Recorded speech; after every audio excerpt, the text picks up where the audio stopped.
Yo, sorry I've been gone for so long. I think it's been maybe 2 months, no 3 months, 4 months since I've uploaded. I've just been very busy. As you may have gathered from the title of this video, it's not clickbait. I have actually moved back to the UK after 9 years of living in Korea. So let's get right into it and the reason why I'm back here.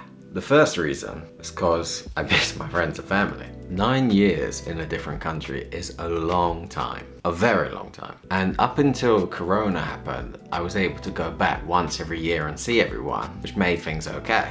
But then when Corona happened, I couldn't visit for like 3 years. So it really made me realize how much I missed everyone, how much I missed the UK, and also how life is short and anything can happen, which will stop you from being able to see people. So I really want to spend a lot of time with my loved ones while I can. And yeah, that was a big part of coming back to the UK. The second reason, which is maybe the main reason, is because I want to become a filmmaker. For those of you who have been watching the channel for a long time know that my dream is to be a writer, director of film. And I've been trying to do this in Korea for the past 4 years, but there's a couple reasons why it just didn't really work. The main reason is that I want to make films in English, because that's my mother tongue and that's the language I'm most funny in. And even though I am fluent in Korean, I can express myself completely when I speak English. The problem with doing that in Korea is that there's not many English-speaking actors in Korea. You have the foreign people which go on TV and speak Korean and you know all that, but they're not really actors. Then you have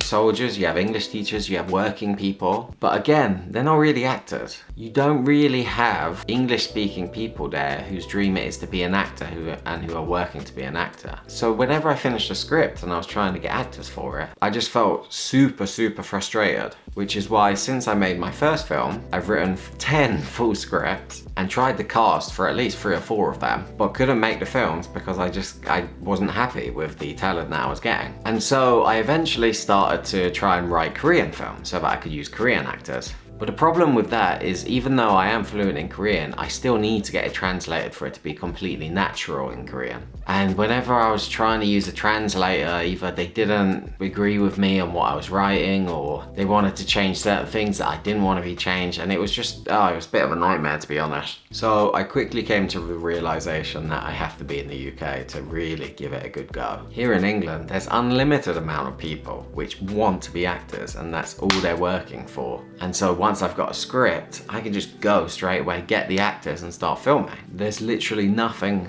holding me back anymore. I can really give this a good go, and yeah. That's probably the main reason I'm back, to be honest. But I did miss my friends and family. But they came over to visit me in Korea, you know, every now and then I come back, so it wasn't too bad. But not being able to achieve my dream and work for it, that's bad. I needed to change. So what have I been doing since I've been back? Well, after living in Korea for 9 years, I became very Korean. So moving back to the UK was just a nightmare. I had to adjust to everything. I felt like a foreigner in my own country, actually. So for the first month, I didn't really do anything. I just sort of sat there, just playing computer games and just, I don't know, trying to go out and socialize, but not really. I felt weird. So I didn't really do anything the first month. And then I went to France to visit Floyd. He's working as the head chef on a yacht in Monaco, amazingly. And we had an amazing trip in the south of France and it really made me feel inspired and it took me out of my weird mental space and cleared my head, and I decided, okay, time to get back to work, time to go for the films. Came back, I sent an email to over 60 different big film production companies in England asking if they had any paid or unpaid work, because I really just want to be involved in production and get on sets for films. I did not get anything back from that. And the next step is to start researching actual department heads of production and emailing them personally through either their email address or DMing them on Instagram or something, because I think that will give me a lot more of a chance of them giving me something rather than just sending generic emails through the generic email address. So that's my plan, but if I'm going to be sending them personalized messages, I really feel that I want to have a short film that represents me, because I filmed Obsession, my short film from like 2 or 3 years ago. But the problem with Obsession was I wrote that script just because I wanted a script. I wrote it just so that I have a film to make because I just really wanted to make a film. I wasn't in love with the script. I'm still not in love with the script. I find the story pretty boring, to be honest. Like, I can't even watch my own movie. So when I'm sending these personalized messages to people, I don't want to have that as the thing that represents me. Because if I find it boring watching it, then what are other people gonna think watching it? So I've realized quickly that I need a good script that I'm in love with, that I feel like I would love to watch, and I want to send that to people and they'll see that and say, okay, this is this guy's voice, this is why he's unique, this is what he's doing.